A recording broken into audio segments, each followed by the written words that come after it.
세상에는 겉모습만 봐서는 구분하기 어려운 진짜와 가짜가 있습니다. 모든 영역에서 다 그렇지요. 겉으로 보기에 진짜 같은데 가짜가 있고요. 저게 진짜일까 싶은데 그게 진짜여서 깜짝 놀래기도 합니다. 그래서 미술품이나 보석이나 화폐 같은 진짜의 유무를 판단하는, 진위를 판단하는 그러한 감별사 같은 직업도 있지요. 그렇게 감별하시는 분들이 가끔 TV 같은 데 나와서요, 어떻게 그렇게 한눈에 보면 알아보는지 그런 이야기를 해보면, 물론 분야마다 좀 다르고요, 또 진짜와 가짜를 구분할 수 있는 결정적인 어떤 요소들이 들어있기는 합니다.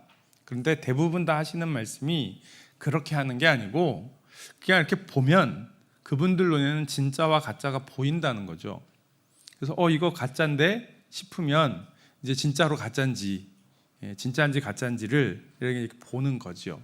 그래서 어떻게 그렇게 그러면 한눈에 봅니까? 라고 이야기를 했을 때 대부분 다 하는 이야기가 뭐냐면, 진짜를 많이 보면 가짜를 보면 가짜가 보인다는 겁니다.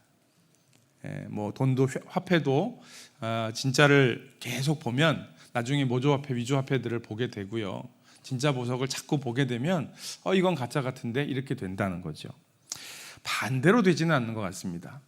가짜를 많이 본다고 진짜를 발견해내는 건 아닌 것 같아요.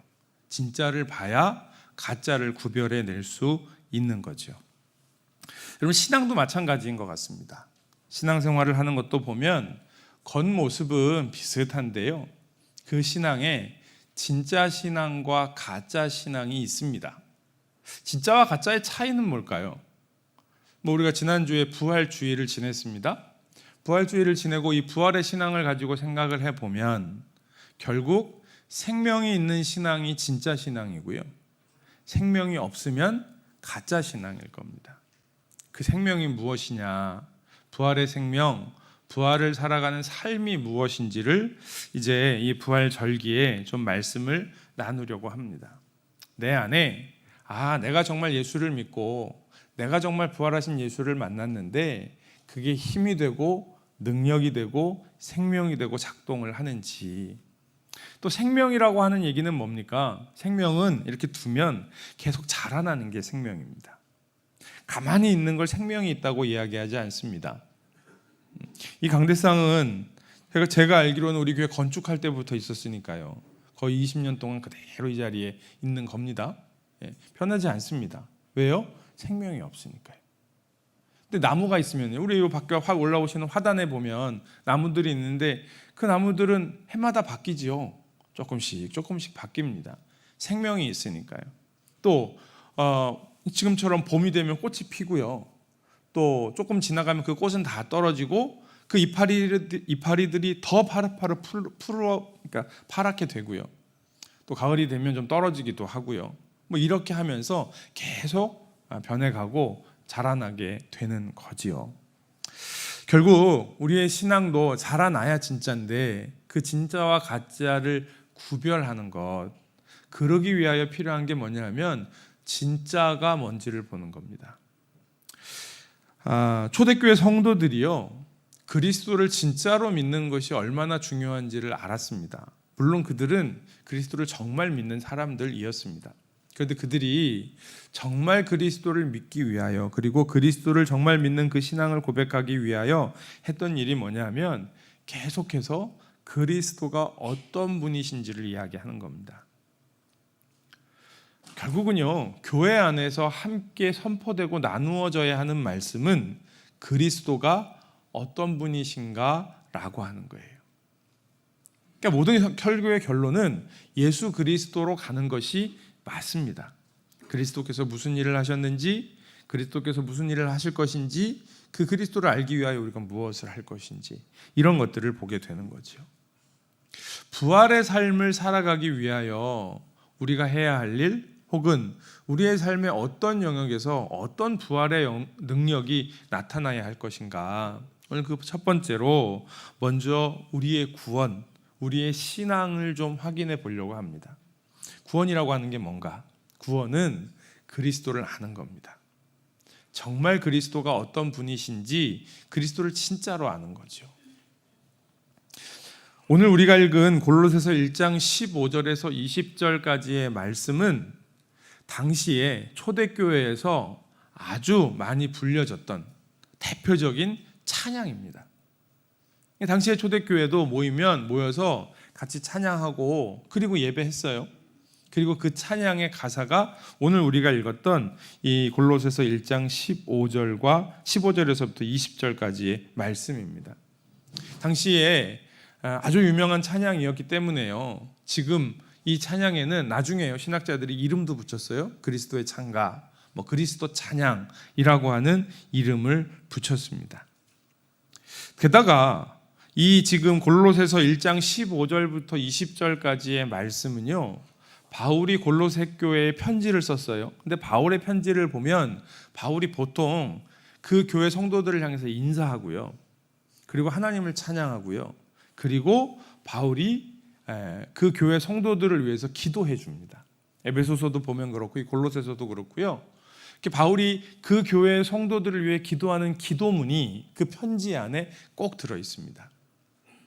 그런데 이 오늘 우리가 읽은 빌립보서 1장 15절부터 20절까지의 말씀은 바로 골로새 교회를 향한 바울의 기도, 9절부터 20절까지의 그 말씀의 뒷부분이 결국은 이 그리스도 찬가, 그리스도 찬양으로 들어져 있다라고 하는 거죠. 바울이 골로새 교회 성도들을 위하여 기도하면서 바울의 마음 가운데 왔던 하나님의 음성, 그리고 그 확신은 무엇이냐면 그리스도께서 이런 분이시다라고 하는 거죠. 여러분, 기도와 찬양이 연결되는 겁니다. 실제로 그렇습니다. 우리가 하나님 앞에 기도하게 될 때에 기도는 여러 가지의 형태로 기도할 수 있습니다. 대표적으로 우리가 하나님 앞에 정말 친밀하게 기도하는 것도 중요합니다. 일상의 말을 하듯이요, 넋두리 하듯이, 푸념하듯이, 때로는 화나고 짜증나면 그런 것들도 하나님 앞에 기도할 수 있습니다. 이렇게 불경한 거 아닙니다. 하나님이 이렇게 조금만 기분 나쁜 얘기하면 못 들으시고 막 화내시고 그런 분 아니세요. 그러니까 힘들고 어려우면 하나님 너무 힘들어서 뭐라고 할 수가 없습니다. 제 마음이 너무 불편하네요. 힘드네요. 하나님 이거 어떻게 해야 할까요? 이런 기도를 할 수 있습니다. 좋은 기도입니다. 그런데 그런 기도는 회중 기도할 때, 대표 기도할 때는 어렵겠죠. 대표 기도할 때는 우리의 생각과 우리의 마음과 기도를 잘 정리해서 그렇게 기도하는 것이 필요합니다. 근데 그렇게 기도할 때 사실은 가장 좋은 게 찬양입니다. 하나님을 찬양하는 것. 그 찬양은 단순히 우리가 노래하는 것만 찬양이라고 하는 것이 아니고요, 우리의 찬양은 곡조에 담겨 있기는 하고 찬송과 찬양은 일반 노래, 가요들과는 어떤 곡조도 다릅니다. 이게 딱 들으면 저거는 찬양 같은데, 그래서 가끔 TV에 가요가 이렇게 나오는데 저 노래는 약간 찬양 같은데, 이렇게 들리는 경우가 있어요. 그러면 저걸 작곡한 사람이, 부른 사람이 혹시 교회 다니는 사람인가? 이렇게 찾아보기도 하고 그렇게 되는데요. 그렇게 찬양으로 하나님 앞에 기도할 수 있다라고 하는 거지요. 잘 정리된, 바울이 아마 그렇게 하지 않았을까 싶어요. 게다가 바울이요, 편지를 쓸 때 보면 그 당시에는 지금처럼 타이핑 치는 거 아니잖아요.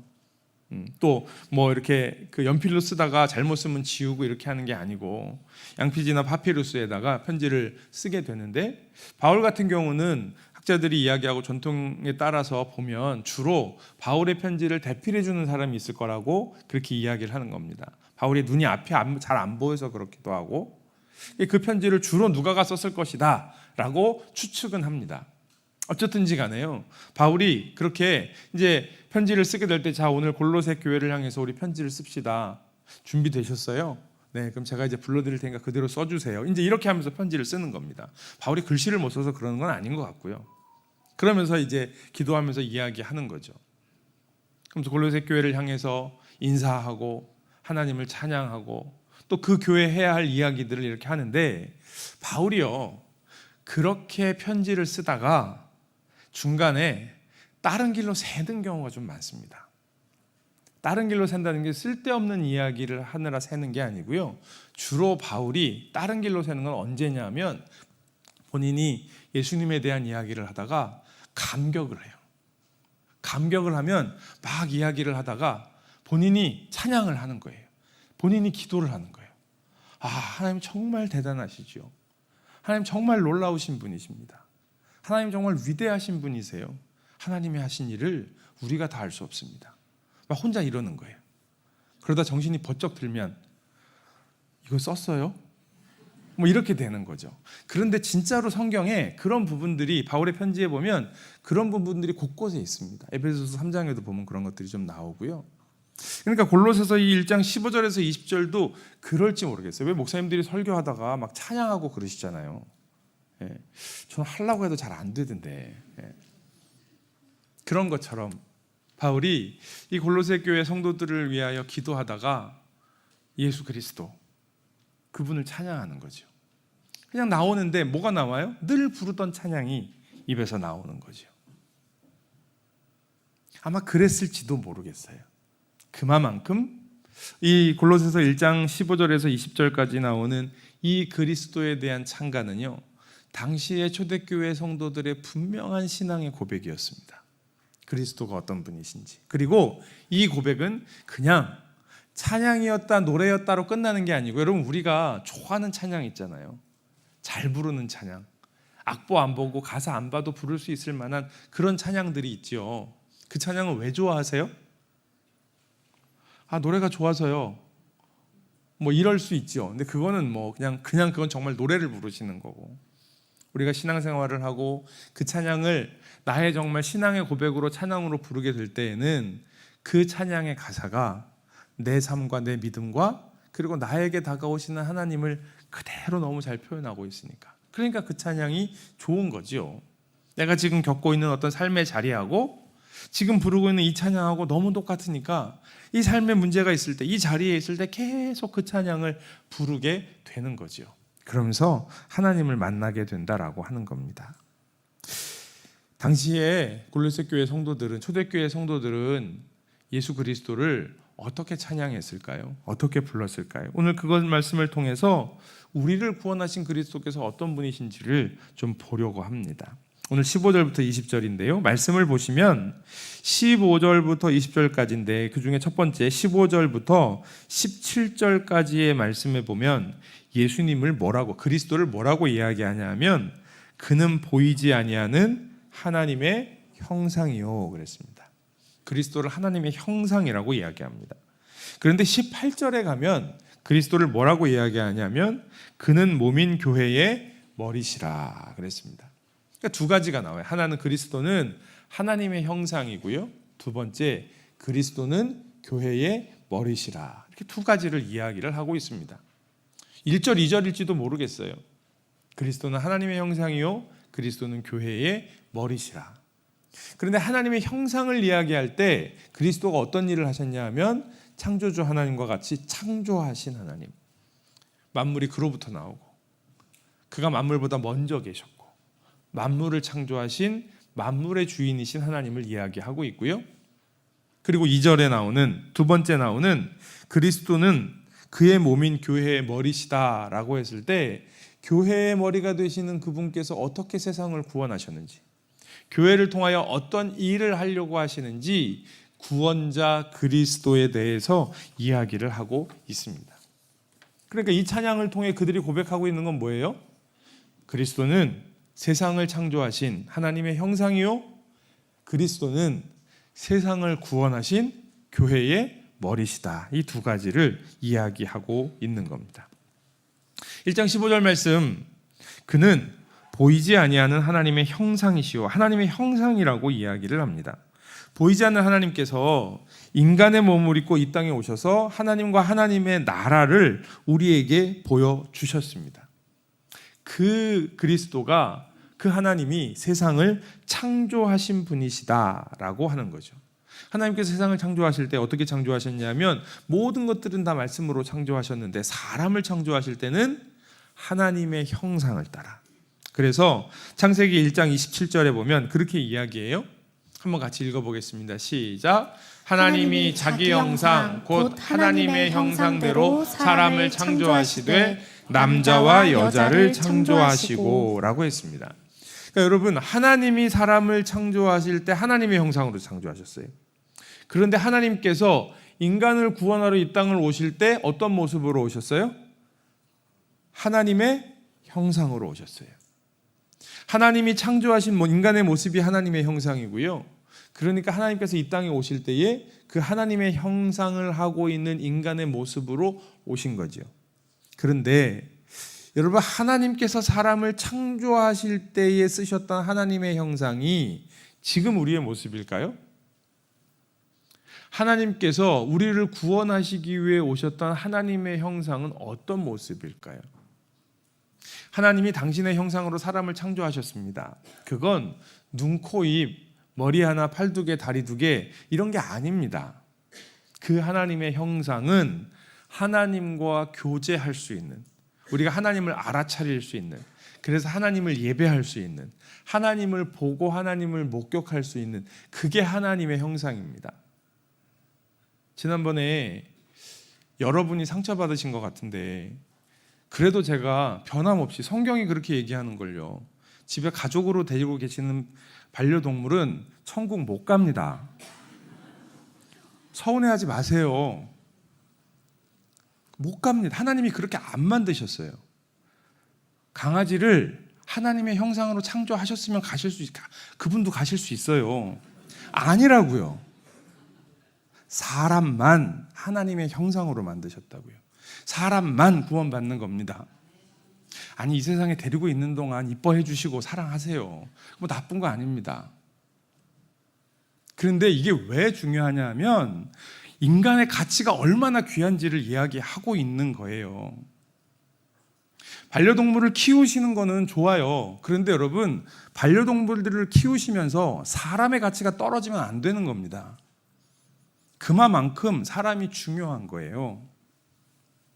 죄송하지만 제가 감히 말씀을 드리면 키우는 반려동물 숫자만큼이라도 아프리카에 있는 아이들 한 명만 살려주세요. 그러지 않겠어요? 뭐 그걸 위해서 반려동물 절대로 키우지만 그렇지 않아요. 그러나 하나님께서 우리에게 주신 우리 주변에 가까이 있는, 정말 그렇게 같이 식구로 살아갈 수 있을 것만큼 하나님이 그렇게 만들어 주셨으니까 그러니까 같이 살 수 있겠지요.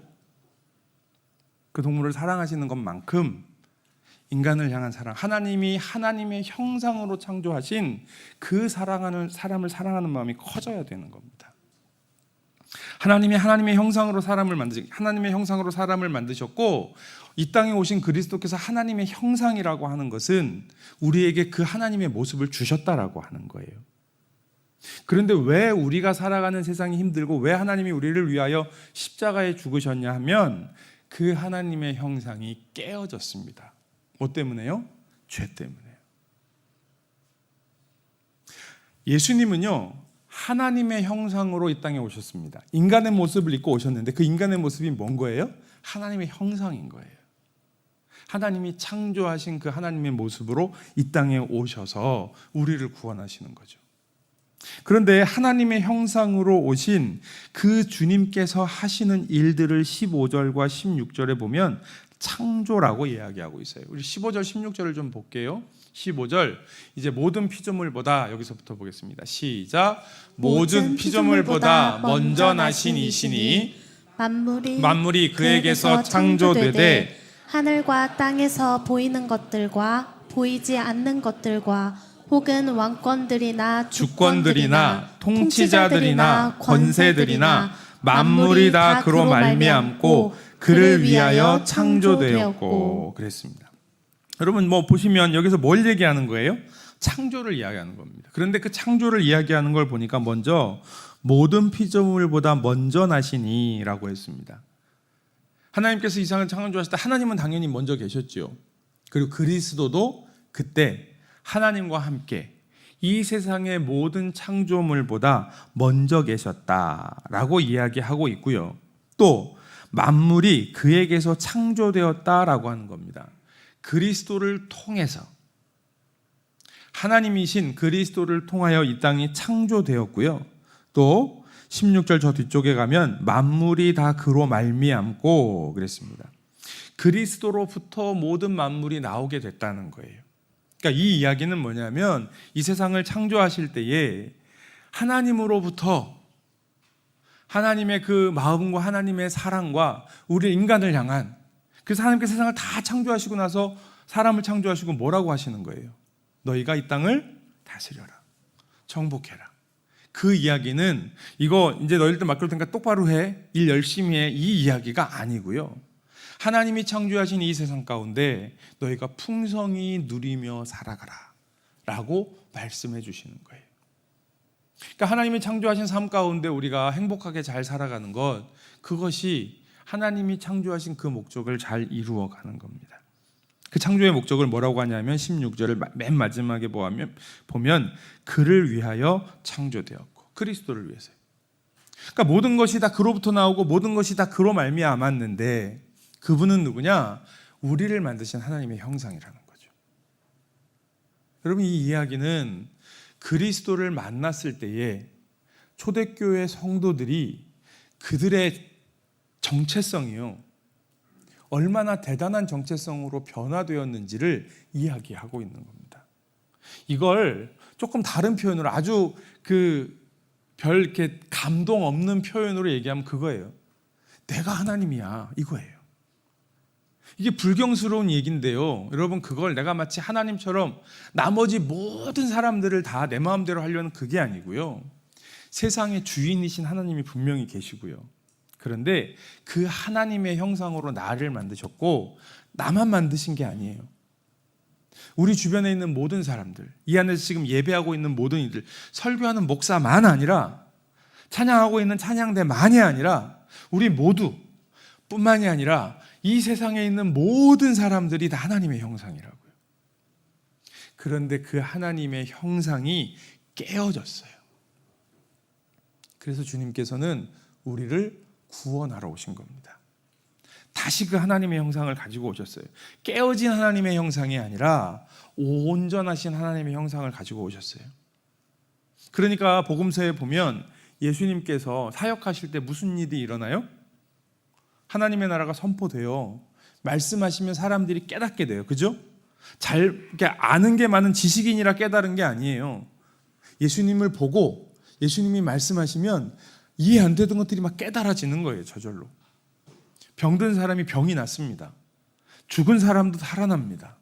귀신 들린 사람 귀신이 쫓겨납니다. 깨어진 관계가 회복이 됩니다. 왜요? 하나님의 형상이니까요. 하나님의 형상을 보는 것만으로도, 하나님의 형상이 그들 가운데 임하는 것만으로도 회복이 일어난다라고 하는 거죠. 그게 구원자 그리스도이십니다.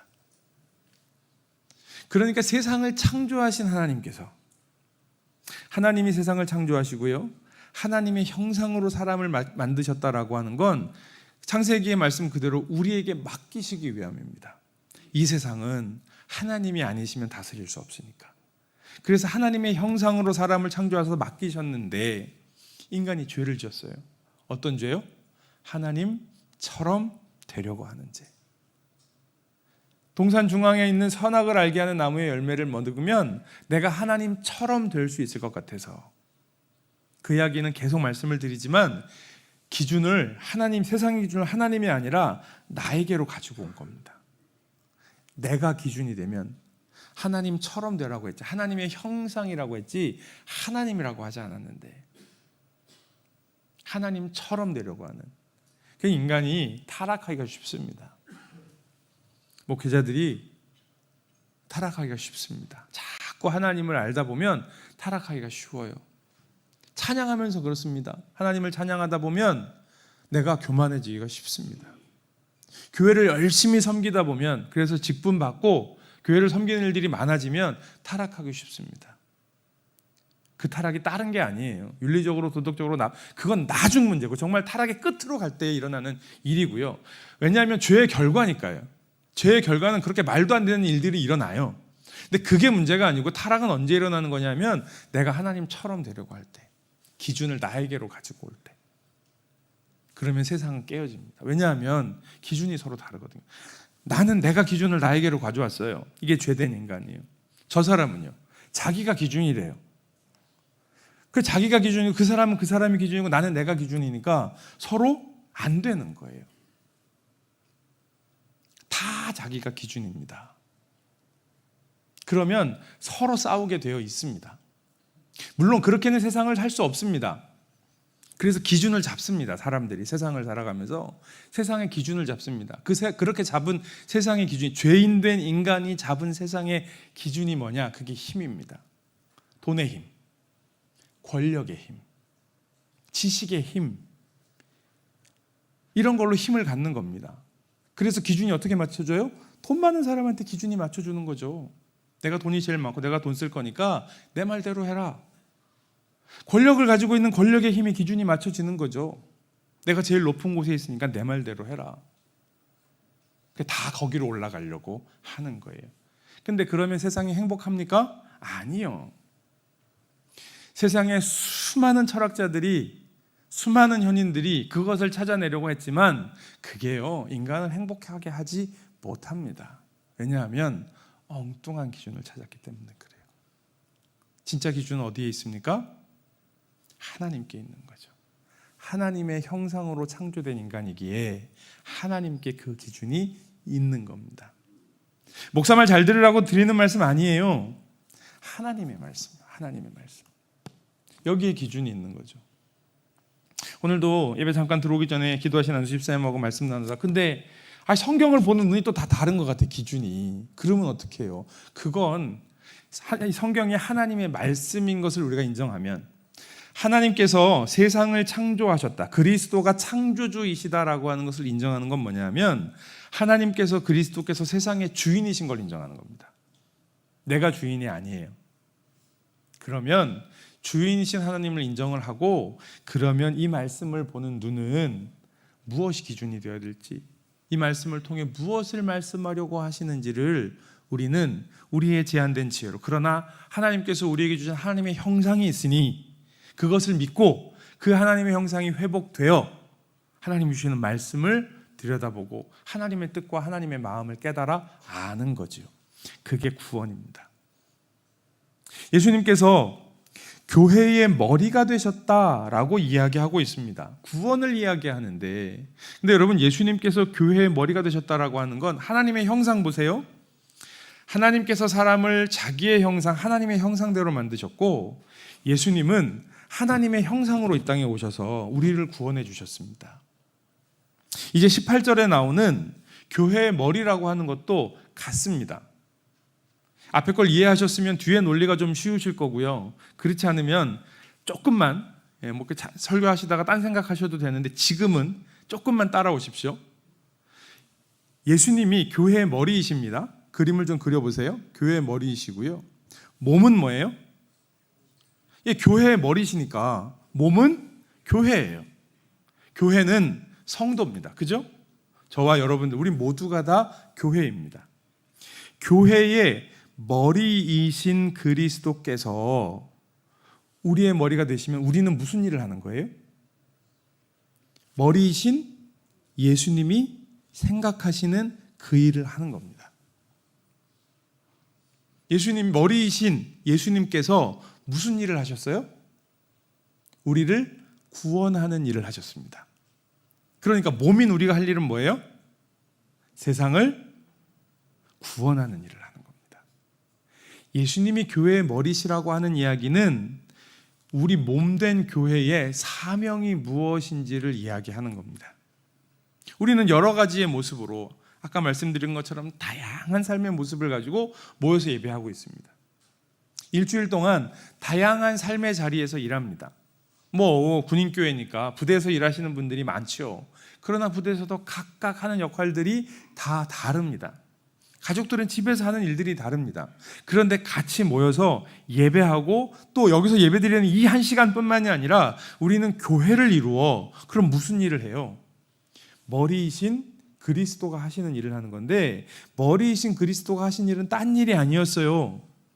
세상을 구원하는 일이었습니다. 원래 창조하신 그 창조의 모습대로, 하나님의 형상대로 세상을 구원하는 일, 그 일을 그리스도께서 하셨다라고 하는 거죠. 우리가 그 일을 한다라고 하는 거예요. 교회의 머리 되시는 그리스도의 몸으로 생명을 살리는 일을 하는 것이 교회의 일이라고 하는 겁니다. 그리스도의 구원을 아는 것은 그래서 중요합니다. 그리스도가 어떤 분이시냐? 세상을 창조하신 하나님이십니다. 그리스도가 어떤 분이시냐? 세상을 구원하신 하나님이십니다. 창조의 능력을 가지고 계시는 세상의 주인이신 하나님께서 내가 만든 이 세상을, 내가 만든 이 세상의 백성들을 구원하겠다라고 하시는 거예요. 그런데 우리를 몸이라고 하시는 거죠. 무슨 말이냐 하면 나와 함께 그 일을 하자라고 초청하신다라고 하는 거예요. 생명의 시작이신 예수 그리스도께서 18절 말씀해 보시면 그의 몸인 교회의 머리시라 그가 근본이시니 그랬습니다. 근본이라고 하는 건 시작, 출발이라고 하는 거예요. 가장 밑바닥, 출발이 되는 것을 이야기합니다. 생명의 시작이신 그리스도께서 죽은 자들 가운데 먼저 나신 이시니, 죽은 자들 가운데 나신 것은 살아나신 겁니다. 다시 일으켜 세우신 거예요. 인간의 죄로 인해 하나님 없이 살아가는 죽을 수밖에 없는 인생들, 아니 죽은 인생을 사는 사람들을 다시 살리신 그리스도께서 그 첫 열매가 되셔서 이제 예수 그리스도의 그 부활의 능력을 우리의 삶 가운데 살아가라고 하시는 거죠. 우리 모든 그리스도인들은 부활의 삶을 살아가는 사람들입니다.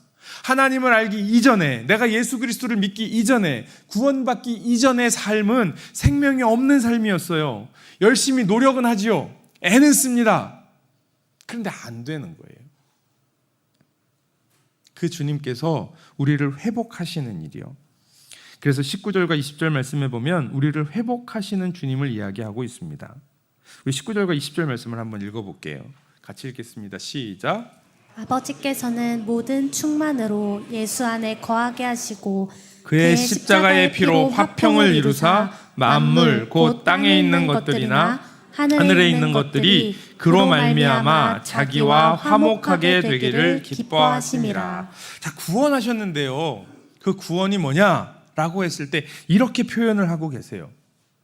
구원받았다가 뭡니까? 구원은 그의 십자가의 피로 화평을 이루사라고 이야기하고 있어요. 만물, 곧 땅에 있는 것들이나 하늘에 있는 것들로 그 무엇이든지, 하늘에 있는 것이든 땅에 있는 것이든 무엇이든지 예수 그리스도로 말미암아 예수 그리스도와 하나님이신 창조주이신 그리스도와 화목하게, 친해지게, 거리감 없게 그렇게 하시려고 하는 것이라는 거죠. 여러분, 그리스도의 구원은요, 깨어진 관계를 회복하시는 겁니다. 왜 관계가 깨어지냐 하면 기준이 없으니까요. 내가 인생의 기준이 되려고 하니까, 내가 인생의 주인이 되려고 하니까 나한테 기준을 안 맞춰주면 다 깨지는 거예요. 그런데 나한테 기준을 그럼 맞춰주면 다 행복합니까? 나만 행복한 거예요. 그렇죠. 그런데 실제로는 본인도 행복하지 않습니다. 내 주변에 행복하지 않은 사람만 있는데. 그런 말씀 드려요. 여러분, 열심히 싸워요. 뭐 어떤 이유든지, 뭐 세상의 경쟁이든지, 뭐 관계든지, 말싸움이든지, 부부싸움이든지 싸워요. 그래서 내가 이겼어. 이기면 좋죠. 지는 것보다는 이기는 게 좋죠. 이기면 내 옆에는 누가 있어요? 진 사람이 있는 거죠. 패한 사람이 있는 거죠. 그런데 내가 사랑을 해요. 내가 그 사람을, 뭐 관계야, 생각이야 다를 수 있으니까. 근데 다르기 때문에 사랑해요. 그럼 내 옆에는 누가 있어요? 사랑받는 사람이 있어요. 내 옆에 사랑받는 사람이 많으면 행복할까요? 내 옆에 패배한 사람들이 많으면 행복할까요? 그렇죠. 지금 생각하시는 분들이 있어요. 아닌데, 내 옆에 패배한 사람들이 많으면 내가 그거 다 먹는 건데, 그럼 내가 행복한 것 같은데. 아니에요. 사랑받는 사람이 많으면 행복하죠. 그게 하나님 나라의 원리입니다. 그런데 그게 안 되는 거예요. 다 내가 기준이 되면 서로 이기려고 하는 거죠. 물론 그런 것들도요, 그런 관계들도 우리가 노력하면 회복이 됩니다. 하나님 없이도요. 내가 다른 사람을 바라볼 때 좀 나를 들여다보고, 부부간에 어려움이 내가 나를 들여다보고, 그래 내가 결혼했는데 사랑해야지 라고 마음 먹고 좀 참고, 그러면 관계가 회복이 됩니다. 자녀들을 키우면서 욕심으로 키우려고 했다가도 이렇게 하는 게 애한테 도움이 안 되지, 뭐 여러 가지 얘기를 들어보니까 이렇게 하면 애가 잘 크는 것 같지만 그 안에 상처는 엄청 많아진다고 하던데, 뭐 이렇게 하면서 돌아보면 회복이 됩니다. 그런데 내 안에 가장 근본에 주인이 바뀌지 않으면요, 내 겉으로의 말은, 표정은 바꿀 수 있을지 모르지만 그것을 통해 나아가는 생명이 없는 거예요. 생명이 없으면 아무리 예쁜 말도 사람을 바꾸지 못합니다. 아무리 멋있어도 사람이 바뀌지 않습니다. 아무리 좋은 음식을 사주어도 그것으로 사람이 바뀌지 않습니다. 생명을 살리는 건 생명입니다. 생명이 아닌 것으로 생명을 살리는 법이 없습니다. 우리가 먹는 생명이 어디서 옵니까?